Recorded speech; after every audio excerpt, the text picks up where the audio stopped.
Welcome to Both Sides, a podcast between a film industry insider and an outsider to get their unique perspective on movies.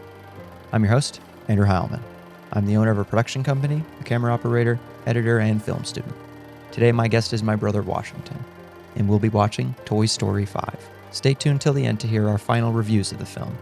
In case you need a refresher or you've never seen it, here's the story in a nutshell. Bonnie becomes obsessed with a new tablet called LilyPad, causing Jessie, Buzz, and the other toys to fear they are becoming obsolete. So Jessie calls Woody back to help save Bonnie's love of imaginary play. After confronting LilyPad and helping Bonnie navigate friendship and growing up, the toys learn that technology and toys can coexist. Bonnie reconnects with play, and Woody ultimately reunites with his friends while accepting that their purpose is to support Bonnie, however she chooses to play. Now, let's talk about this movie. Thank you very much. Thank you. Thank you. All right, we're walking out of the theater now. What did you think of it? Oh, it's on? Yeah, let's record. What are your thoughts? Okay. Well, it was better than the fourth one, but fourth one wasn't really a high bar to cross at all. So, I liked the first movie was a question of could it be done, because that was the first when Pixar first started making movies off of their computers. I forget what they're called. It's like CGI, but it's different. It's silicon graphic computers, whatever that is. SGI, I think. Yeah, something like that. The question was, could it be done? Machines. And I feel like there's a lot more personality with the first movie that was lost, and a lot more. Man,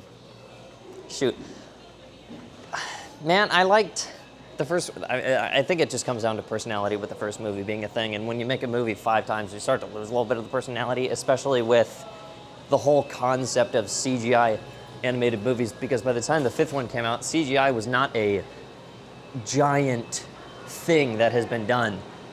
Right. I know it's been done so many times, and so the animation was fine, but it just lost a lot of. There's something there that it lost a lot of. It's like regular Coke versus Diet Coke, where Diet Coke, you taste it, it's. We'll go this way. There's something there, but it's different and it's not great, and it's like Diet Toy Story, but the 5th one. Diet Toy Story, but the 5th one. Well, that reminds me of that Scott the Woz quote where he's talking about Assassin's Creed, where it's like, he's talking about how many of them there are. Game reviews. He's a game review guy. Yeah, and his quote is that this isn't bad, but this isn't bad 9. It's like when referring to Assassin's Creed games, the first one wasn't bad, and the 9th one wasn't bad, but the 9th one was, this isn't bad, the 9th one. Yeah, it's just a funny bit. That's what it reminded me of. But, I mean, if you think about it, Pixar, they've always been a political storytelling machine. I mean, that's kind of like the whole thing about Pixar that separates it from traditional animated movies, is that Pixar tackles really important topics of the day. And this one was obviously the relationship between children and technology. Phone bad, that was the whole movie. Well, that's what I disagree about, because I don't think that the moral of this movie was phone bad. That was definitely the moral of the first 30 minutes of it. Yeah, because they inevitably all came together at the very end to showcase that the mixture of the OG toys and the new tech is it's not a bad thing. And they go over in the story a bunch of times how each one is useful for each other in different circumstances. And I liked how playful it was about going back and forth inside the story of how, Jessie could help get into the house because the technology didn't have fingers, and then the technology could help Jessie contact Bonnie and all that. Like, the moral of the story was very clear that both have their purpose, and I like how they didn't just do the, middle-aged Facebook mom, phone bad story and end it there. I thought it was actually a really creative way to blend the two as a generational message about technology. Yeah. And to me, I mean, we like Pixar. I like Pixar. I've always liked Pixar. Yeah. I've never been that much of a Disney person, but I've always been a Pixar person, mainly because, Pixar it has a beginning in Silicon Valley with the machines that they use, and Steve Jobs was one of the first founders, and we're from Silicon Valley, and that's kind of like part of our history. So I've always preferred Pixar over other animated companies. And I've always looked at them as like the state-of-the-art animation company. Like, no one makes better quality animations than Pixar. But there was so much personality with the first one. The first one wasn't great, but it was supposed to not be great. It wasn't. They weren't trying to focus on making it as best as they can. They were trying to focus on making it work at all. Well, that's true. But I mean, it was groundbreaking, the first Toy Story movie. It's not groundbreaking anymore, though. I think it still can be from a technical level. I don't know if it's groundbreaking from a innovation perspective. But I mean, that's like one of the best looking animated movies I've seen in a long time. And I think that just goes to Pixar's reputation of being this Herculean company that makes some really, really good animated works. There's an animation I recently saw by independent creators on YouTube, which I'm too embarrassed to actually name drop, that I saw the other day, and I don't know if I want to compare it to Pixar being so innovative, but there are animations on YouTube that I feel like that could have been. I feel like it was more impressive than the movie. Yeah. And I wasn't a huge fan of it. It gave me a whole. I made on my YouTube channel. I talked about watching YouTube-made animations that I'm not going to name. We'll go walking around the parking lot. And it gave me like a whole. It like totally knocked me out of my whole world because I was like, man, I was watching the animations. Not to change the subject, but kind of made me rethink everything about everything I've ever done in my life. It wasn't like LSD or something. Like, it makes you rethink everything. It made me rethink of everything in a bad way. It's not like changed my life, but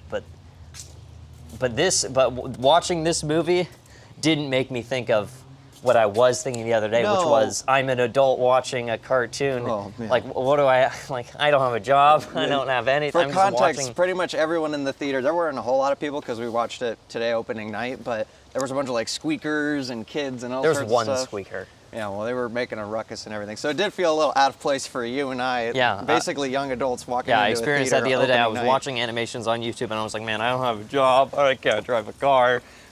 I live at home with my parents. I gotta do something with my life. And that's what inspired me to, we were talking about this before on our way to the theater. I was talking about learning how to drive. I was talking about stuff like that. Yeah. And that watching that movie just made me think more how much of a life I have to get. Well, I mean, they're animated movies made for children, but they're made by adults. It's not like we're watching, kids' crafts for 3 hours. It's pioneered by actual adults in the industry, and it shouldn't be that awkward for adults to see the works of other adults, even if they're catered toward a younger audience. Yeah.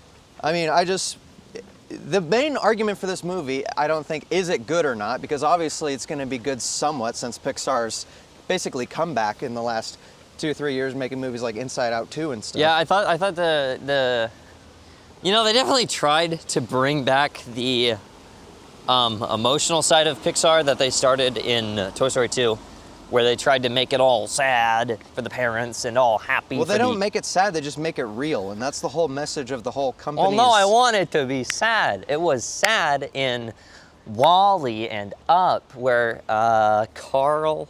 I Kelly? think, but I don't think it was sad because it was sad. I think it was sad because it was real and it touched on real emotions and all. Like, this movie didn't make me cry, but I definitely felt something when I saw. Really? Yes, when I saw Bonnie get rejected by her friends. It's like, I've been there before. That's not a whoa, this is a crazy moment. Like, every kid has been rejected by a friend group. That's a real thing. And I didn't like cry or anything, but it made me feel an emotion, and that's the whole point of Pixar, is that they tackle emotions with a realistic perspective. And, obviously the question is not, is this movie good? I mean, that would have been the case 5 years ago when Pixar was kind of churning out some bad movies. We haven't even talked about like the whole story of it, where at the start of the movie, there's Buzz Lightyear, and his whole, no, it's not Buzz Lightyear, I haven't even talked about how, going into the movie, I thought, this is just going to be one big ad for toys and stuff. Well, that's the whole franchise. Which is slowly beginning. But at the start of the movie, there's the new Buzz Lightyear, and I told you this in the theater. They just became the penguins from Madagascar doing some mission and they were doing it so. Which, to be fair, that side plot with like the 24 buzzes. That led to nothing. It led to nothing until the very end when it was the climax and they turned into drones and they helped the toys get out of their predicament. Yeah. Otherwise, I could do without them because they really added very little to the story. I mean, you can say that they added something by being a hybrid of the new technology and the old technology, but I felt like we got enough of that with the toys kind of like learning the lesson about how beneficial the technology can be when Jessie like learned to change her mind about the old tech that she was friends with in the movie. But it's like, is the movie good? Put that aside. Does this movie matter? Because Toy Story 3 had such a perfect ending that, you know, there's this argument that should you keep these characters alive forever? Yes. We need more money. Yeah, keep them alive forever, or should you end it when it's good? I mean, Toy Story 3 literally has the perfect ending of a trilogy I think I've ever seen, besides like Return of the King and Lord of the Rings or something, or maybe Return of the Jedi. But basically anything with a return in the title is probably a good ending. But yeah. It's like, do I really care that there's a Toy Story 5 and a Toy Story 4? Like Tarantino went on Bill Maher, I think it was a few years ago, and he said that he thought Toy Story 3 was such a good ending that he didn't care about the fourth one at all, and that he would never go out and see it. And I understand that perspective.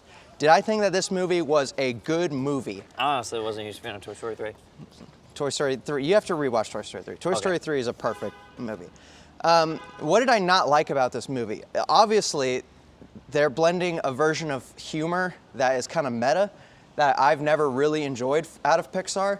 So it's kind of like, you know, when they make like references and they say techno like 1,000 times, it's like, that is kind of cringe, You know you're not gonna lie. when you have likes on TikTok. Yes, you know you're important when Didn't you're in name your drop chat TikTok rooms once, and they which was say, surprising. Bonnie, you know, Bonnie's into old toys, lol. Like it's kind of like that's super cringe, but I'm okay with it because the rest of the movie I thought was really good, but it did feel like it was kind of just like a filler sort of movie because it didn't have that trilogy ending, like, you know, purpose to it is my main thing. I mean, it's like it's the same argument with the post-Endgame Avengers movies. It's like, is Doomsday gonna be a good movie? Probably, but does it even matter if it's good? Because it doesn't have a weight to it, because they're just gonna make another Avengers movie in another 10 years. What you were saying for like the first 5 seconds. I totally forgot Doomsday was a thing. Yeah. But it's like, what do you think? Do you think this movie should exist and they shouldn't have ended it at 3? That they should make Toy Story movies in perpetuity? Or do you think they should end it at a certain point? Is what I meant to say. If you had to, you know what Queso does on stream, where it's name 3 food, but you can't change. If you had to arrange the 5 Toy Story movies into like top 5, which would it be? Give us a Watch Mojo. Number 3's on We're top. We're better than Watch Mojo, I swear. I think Toy Story 3 is better than Toy Story 1. I think it's Toy Story 3, Toy Story 1, Toy Story 2. Honestly, I think Toy Story 5 is better than Toy Story 4. I think Toy Story 4 is my least favorite. Toy Story 4 sucks crap through a crazy straws. I think Toy Story 4 went even worse in the comedy, in like the meta comedy route. What was it even? Wait. What was it actually even about? I haven't seen it in a bit, but I remember it was... Toy Story 4 is all about the transition from... Actual question. What? What was it about? That's what I'm telling you. It's like, Toy Story 4 is about the transition of Woody leaving Bonnie and Jessie becoming the new head of the household and Woody going with Bo Peep. I don't remember that at all. I saw it in theaters and I never saw it again. Yeah, it's just the whole thing about Woody like moving on from Bonnie and going off and being a nomad and doing all that stuff. It's interesting, I guess, but it's another one of those filler movies that I don't think has any real grit to it. At least in this movie, it tackles a very important question about how does technology affect us and should we use it, and, you know. I was telling you this the other day. South Park, we've been watching a lot of South Park.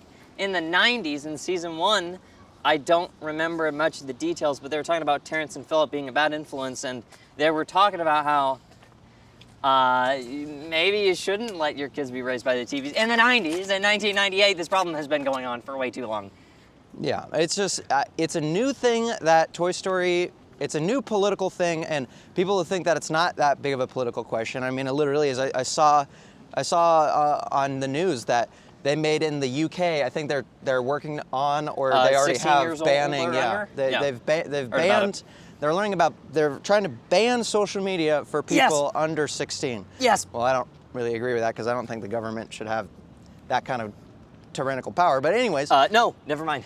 No. it's like it is a question. Like, is social media and Wait, technology hold important? on. Are we talking or about good social media for or technology? social media? Okay, so when did it turn into social media? What are you talking about?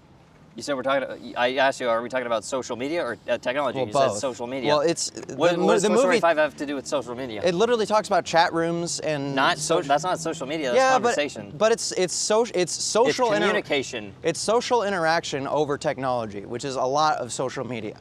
But in my opinion. But anyways, should children be involved in social media and technology in that No, way? that's social media.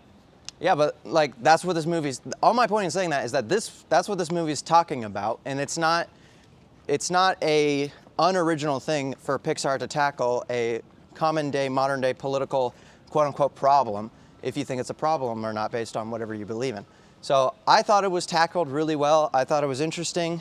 The animation was great. The only thing I really didn't like about, I mean, the animation from a technical standpoint, the reason it's so good is because, I mean, we saw it in IMAX, but it'll look good pretty much anywhere you see it because the lighting I only watch was, movies in IMAX now. yes, pretty much.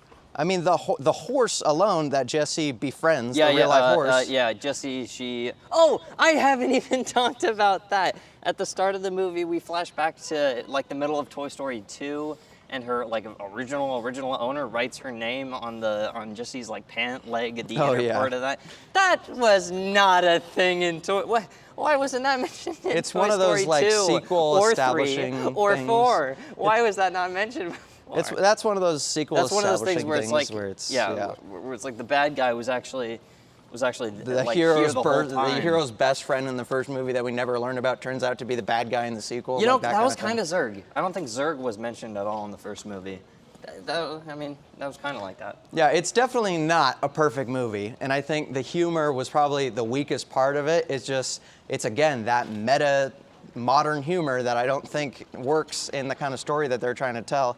I understand that they have to break it up with some comical relief every once in a while, but I don't know if that's the way that I'd do it if I were writing it. But I mean, the animation quality was great because the amount of colors, the amount of luminance values, which is the amount of darkness and brightness in an image. Imagine how the much money we lighting. could make if we started an animation company, but it looks like it was made on the Toy Story 1. The original Render Man Yeah, machines. yeah. The that nostalgia Pixar used. factor. What's it called? I said it a couple minutes ago. It's like CGI, but SGI. If we made Silicon Graphics. animations on YouTube with silicon graphic technology from the 90s and it looked like that, we would get so much money. No, it's not about, and making YouTube videos is not about making money. But yes, The Silicon Graphics. yeah, silicon graphics. I liked the first one. Yeah, well, The second one, You're like anti-sequels I in am almost anti-sequels. It wasn't originally intended to be a trilogy, and then they were like, okay, we got to make more money. everything. Yeah, but then If they you've made seen two Spaceballs- really good movies.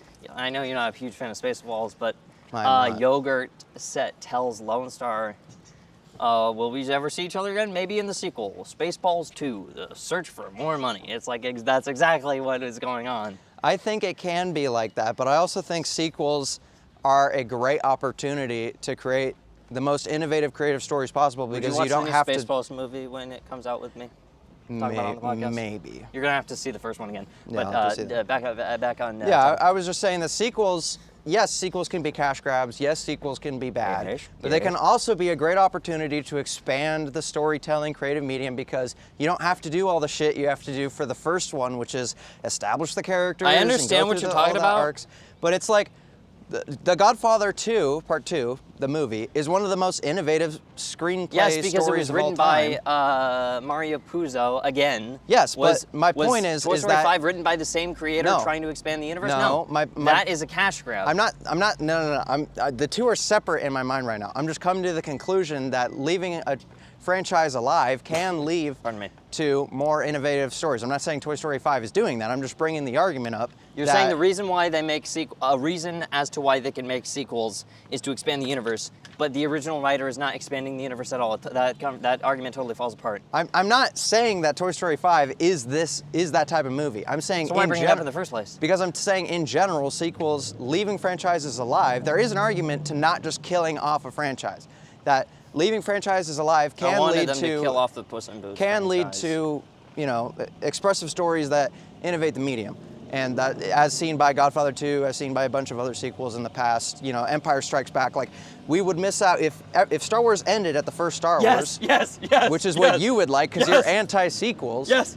We would never have the innovative Empire Strikes Back or Return of the Jedi or any of these movies. So it's like... Yeah, but it's yes, different because it was written by George Lucas. Yeah, but it's like, there is an argument for ending a franchise with a definitive blow. But there's also an argument for keeping a franchise alive so that you can take the previously established characters and put them in a new environment in a creative, unique way. But I personally disagree that Toy Story should be kept alive at this point.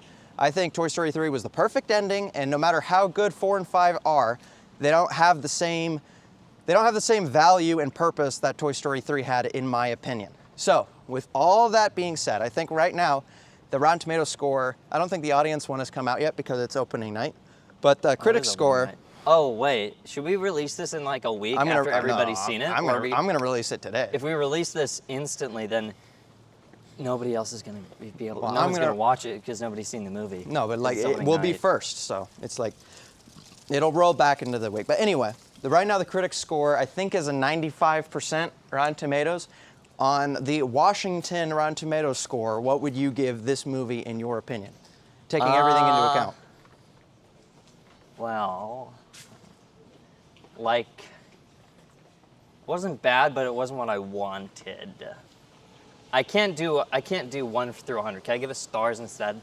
No, you have to do 1 to 100. You'll be the first one not to do 1 to 100 in like the 6 episodes I was going to I've rate done of it this. 3 stars. Oh, okay, fine. So fine. what? Stick with the brand. Yeah, stick with the brand. 3. Okay. 20. 2, 4, 6. 3 would be a third. 62. Oh, no, 3 would be 2/3. 62 would be 3 62? stars and a little bit more. 62%? Yeah. I am going to give it... I think it's probably closer to 80%. I think it's a good movie. I don't think they did anything like Pixar post-woke boom and everything. I think it's completely unnecessary. It was like a nothing burger. It's unnecessary, but it's a good movie. I think that they did a good job with it. I wasn't offended at any time. They really tried to tackle an emotional, important subject, That's and I the same think they puddle did I it stepped well. in. Twice. Yeah. That's unrelated, sorry. Well, anyway, this is it. You say, what is it? You say 62. I say 80. That's a wrap. Bye-bye. Thank you for listening to Both Sides. What movie do you want us to review next? Let me know and I'll credit you in your username. Like and follow if you enjoyed this podcast and to stay notified of future reviews. Remember, your right to your opinion matters. Peace out.